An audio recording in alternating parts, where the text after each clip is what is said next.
The Whispering Portrait, London, 1885. The fog clung to the cobblestones of Mayfair like a shroud, muffling the clatter of horse-drawn carriages. Clara Henshaw, a painter of modest means, stood before the towering gates of Blackthorn Manor, clutching her satchel of brushes. Earl Reginald Blackthorn had hired her to restore a family portrait, a task that promised enough coin to keep her from the workhouse for a year. The manor loomed, its Gothic spires piercing the mist, and Clara felt a chill unrelated to the autumn air. The butler, a gaunt man named Withers, led her through dimly lit halls adorned with tapestries and tarnished candelabras. "The portrait is in the east wing," he rasped, his eyes avoiding hers. "Mind you don't linger after dark." Clara nodded, though his warning prickled her skin. The east wing was a labyrinth of dust-covered furniture and locked doors. At its end hung the portrait, a woman in a crimson gown, her eyes sharp and knowing, her lips curved in a faint, unsettling smile. The plaque read, "Lady Eleanor Blackthorn, 1840. Clara set to work, mixing pigments to match the faded oils. But as her brush touched the canvas, a whisper slithered into her ear, soft, like silk dragged over stone. "He lied," it said. Clara froze, her heart pounding. The room was empty, the manor silent save for the distant tick of a clock. She brushed again, and the whisper returned, "He killed me." The voice was feminine, cold, and insistent. Clara's hand trembled, smudging the paint. The portrait's eyes seemed to glint, following her every move. That night, in her rented room at a nearby inn, Clara dreamed of Lady Eleanor. The woman stood in a crimson pool, her gown dripping blood, pointing at Clara with a skeletal finger. "Find the truth," she hissed. Clara awoke, gasping, her candle snuffed out. The next day, she returned to the manor, determined to uncover the portrait's secret. She noticed scratches on the frame, as if clawed by desperate hands. The whispers grew louder, forming sentences, "The Earl's study," "the locked drawer." Clara's curiosity warred with her fear, but she couldn't resist. Under the pretense of needing more light, Clara explored the manor, finding the Earl's study. The locked drawer yielded to a hairpin, revealing a journal bound in cracked leather. It belonged to Lord Henry Blackthorn, Reginald's father, dated 1840. The entries detailed a ritual, a pact with a shadowy entity to secure the family's wealth. Lady Eleanor, Henry's wife, had opposed it, threatening to expose him. She had to be silenced, the final entry read. Clara's blood ran cold. The portrait wasn't just haunted, it was a prison for Eleanor's soul. As night fell, the manor grew oppressive. The portrait's whispers turned to screams, echoing through the halls. Clara confronted Earl Reginald, demanding answers. His face paled, but he laughed, dismissing her as hysterical. "Leave the portrait be," he snarled, grabbing her arm. The candles flickered and a cold wind swept through the room. The portrait's eyes glowed, and Eleanor's voice boomed, "Justice." The Earl screamed, clutching his chest, as shadows coiled around him. Clara fled, the manor's doors slamming behind her. She never returned to Blackthorn Manor. The portrait, they say, still hangs in the east wing, its whispers waiting for the next soul to listen. And on foggy nights, some claim to see a woman in crimson wandering Mayfair, searching for her killer's heir. The Fog of Whitechapel, 1888. The air was thick with coal smoke and fear. Dr. Evelyn Marsh, a physician who tended to the poor, navigated the narrow alleys. Her medical bag was heavy with dread. The newspapers screamed of Jack the Ripper, but Evelyn's patients whispered of something worse, a fog that swallowed people whole. 3 men had vanished in a week, their screams muffled by the mist, leaving only their hats on the cobblestones. Evelyn dismissed the tales as hysteria until she saw the fog herself. It rolled in one night, unnatural and heavy, glowing with a sickly green hue. She followed it, her lantern flickering, as it curled around a lamppost like a living thing. A figure emerged, a woman in tattered rags, her face half hidden by a shawl. "Help us," she whispered, her voice echoing as if from a void. Evelyn's heart raced, but the woman vanished as the fog retreated. Determined to uncover the truth, Evelyn studied police reports and interviewed witnesses. All described the same: a fog that moved against the wind, a woman's voice, and a sense of being watched. At the 10 Bells pub, an old drunkard told her of a seamstress, Mary Kelly, killed years before the Ripper's spree. She cursed this place, he slurred, for what they did to her. Evelyn found records of Mary's death in 1870, ruled an accident, but it was suspiciously vague. One night, the fog returned, thicker than ever. Evelyn followed it to an abandoned warehouse, its windows boarded up. Inside, the air was icy, and the fog pulsed with faint light. The spectral woman appeared again, her face now clear, pale, with hollow eyes and scars across her throat. "They buried me in lies," she said, pointing to a trapdoor. Evelyn pried it open, revealing a hidden chamber with bones wrapped in decayed fabric. Mary's remains, hidden by her killers. The fog grew violent, swirling like a storm. Mary's ghost spoke of a cabal of wealthy men who'd silenced her for knowing their secrets. The fog was her vengeance, trapping souls in a liminal realm. Evelyn pleaded for mercy, but Mary's eyes burned. "Join us," she whispered. The fog enveloped Evelyn, and she felt herself slipping into darkness, her screams unheard. When the fog lifted, Evelyn was gone. Her bag was found in the alley, beside a tattered shawl. The vanishings continued, and Whitechapel's residents learned to avoid the fog. Some say, on quiet nights, you can hear Dr. Marsh's voice, calling for help from within the mist, forever bound to Mary's curse. The Clockmaker's Curse, Yorkshire, 1870. The moors stretched endlessly under a grey sky, and Elias Finch, a clockmaker from Leeds, arrived at Thornfield Hall. Lord Percival Crane, a reclusive widower, had commissioned a grand clock for his manor's tower. Elias, meticulous and solitary, welcomed the challenge, though the locals whispered of the hall's curse, a fire in 1850 that killed Lord Crane's daughter, Beatrice. The workshop in the hall's cellar was cluttered with gears and pendulums. Elias worked late, crafting a clock with intricate engravings of stars and moons. On the third night, as he wound the mechanism, it ticked backward. The air grew heavy, and a child's giggle echoed. Elias spun around, but the room was empty. The clock's hands spun wildly, and a vision flickered. A girl in a white dress, trapped in a burning room, screaming for her father. Elias tried to dismiss it as exhaustion, but the visions grew stronger. Each night, the clock showed him Beatrice's final moments, flames licking the walls, her small hands clawing at a locked door. He found a diary in the cellar, written by Beatrice's governess.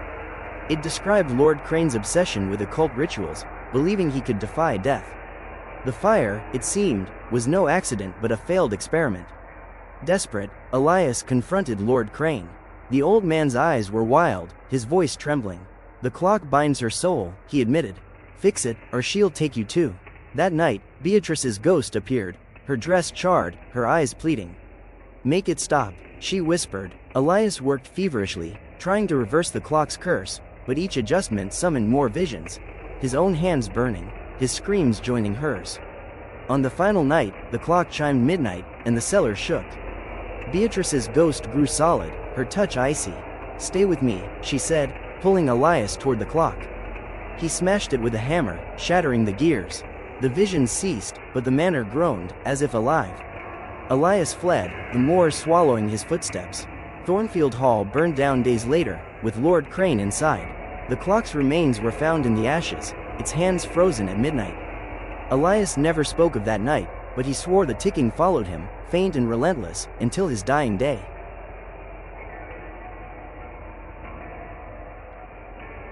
The Widow's Veil, Bath, 1890. The city's Georgian elegance was a facade, hiding secrets as dark as its narrow alleys. Agnes Poole, a seamstress of 32, eked out a living mending gowns for the wealthy. Her hands, calloused from years of needlework, trembled as she stood before the imposing townhouse of widow Margaret Hawthorne. Agnes had been summoned to mend a wedding veil for the widow's niece, a task that promised enough coin to pay her overdue rent. The house loomed, its windows like unblinking eyes, draped in mourning black despite the widow's husband passing a decade ago. Mrs. Hawthorne greeted Agnes with a cold stare, her face framed by a black lace cap. "The veil is in the attic," she said, her voice brittle. "Be quick about it." Agnes climbed the creaking stairs, passing portraits of stern-faced Hawthorns, their eyes seeming to follow her. The attic was a claustrophobic maze of trunks and cobwebs, lit by a single oil lamp. In a dusty cedar chest, Agnes found the veil, exquisite lace, yellowed with age, embroidered with silver threads that caught the light like stars. As her fingers brushed it, a sharp sting pierced her skin, and a vision struck. A woman in a white gown, strangled by a man in a top hat, her screams muffled by the veil itself. Agnes dropped it, her heart pounding, the attic air suddenly icy. The vision lingered, vivid and horrifying. The woman's face, pale, with wide blue eyes, was unmistakable. Agnes shook her head, blaming fatigue, but the attic door slammed shut, and a whisper hissed through the gloom. "Find him." She spun around, finding no one. The veil lay on the floor, its lace quivering as if alive. Agnes forced herself to pick it up, and another vision flashed. The woman, now bound in a dark room, pleading with her killer. The man's face was obscured, but his gold pocket watch gleamed, a hawthorn crest etched on its cover. That night, in her cramped lodgings, Agnes couldn't sleep. The veil's whispers followed her, weaving through her dreams. "He walks free." She saw the woman again, her neck bruised, her gown torn. By morning, Agnes resolved to uncover the truth. She returned to the townhouse, her satchel heavy with dread. Mrs. Hawthorne watched her closely, her fingers twisting a black rosary. "Mind your work, girl," she snapped. Agnes nodded, but her eyes darted to the attic chest, where she'd found a hidden letter the day before. Written by Eleanor Hawthorne, the widow's sister-in-law, it accused her husband, Charles, of infidelity and cruelty, hinting at a plan to expose him. The letter ended mid-sentence, as if Eleanor had been interrupted. Agnes's days became a torment. Each stitch in the veil brought new visions.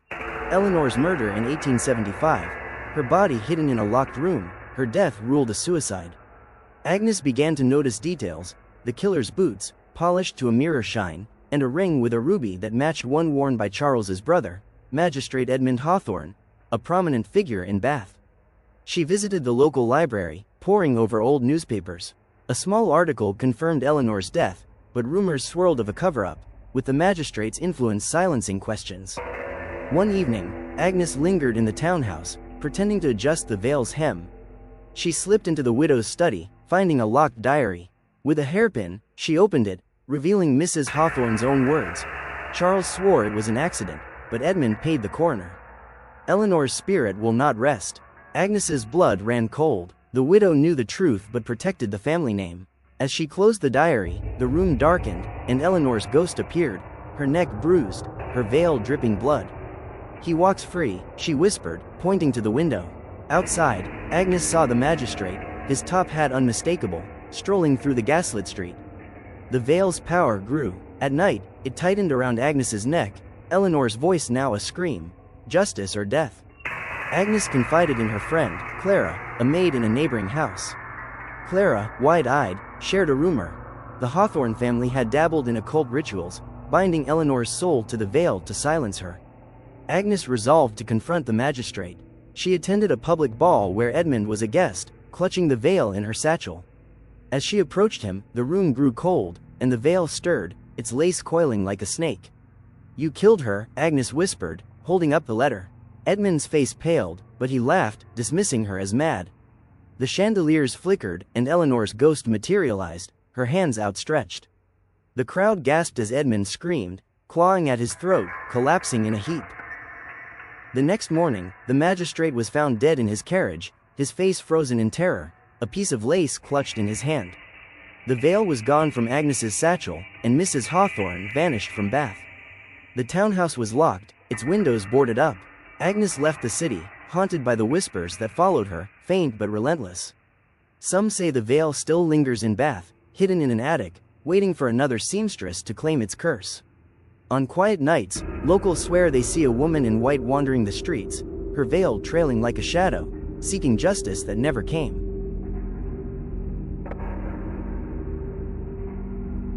The Lantern's Keeper, Cornwall, 1865. The cliffs of St. Ives were a jagged scar against the roiling sea, battered by storms that howled like mourners. Thomas Reed, a grizzled lighthouse keeper in his late 40s, tended the beacon at Godrevy Light, a solitary tower perched on a rocky outcrop. His life was one of routine: oil the lamps, polish the lenses, keep the light burning to guide ships through the treacherous waters. But the villagers whispered of Godrevy's curse, of ships lured to their doom by false lights, and of a woman's voice carried on the wind. Thomas, a man of logic shaped by years at sea, scoffed at such tales. Yet, as winter tightened its grip, he felt an unease he couldn't name. One November night, a gale tore across the coast, and a shipwreck washed ashore. Thomas scoured the debris, his lantern cutting through the rain-soaked darkness. Among the splintered planks and sodden ropes, he found an oddity: a brass lantern, its glass cracked but intact, glowing with an unnatural blue flame that neither wind nor rain could extinguish. Intrigued, he brought it to the lighthouse, setting it on his workbench in the tower's base. The flame flickered, casting shadows that seemed to writhe like drowning men. Thomas shook his head, blaming the storm for his nerves, but as he turned away, a whisper slithered through the air. "You see my pain." He froze, his breath catching. The tower was empty, the only sound the storm's roar outside. The lantern flared brighter, and a vision struck him. A ship crashing against the rocks, its crew screaming as waves swallowed them. At the helm stood a woman in a soaked gown, her hair tangled with seaweed, her eyes burning with fury. "I am Morwena," she said, her voice echoing as if from the depths. The vision faded, leaving Thomas trembling, the lantern's flame now dim but pulsing like a heartbeat. He tried to dismiss it as a trick of exhaustion, but the lantern haunted him. Each night, it flared without fuel, summoning visions of the wreck. He saw Morwena's ship, the Star of Cornwall*, lured to the rocks by a false light in 1820. Her crew perished, and she drowned, betrayed by a keeper bribed by wreckers, men who profited from doomed ships. Thomas searched the lighthouse logs, hidden in a locked chest beneath the spiral stairs.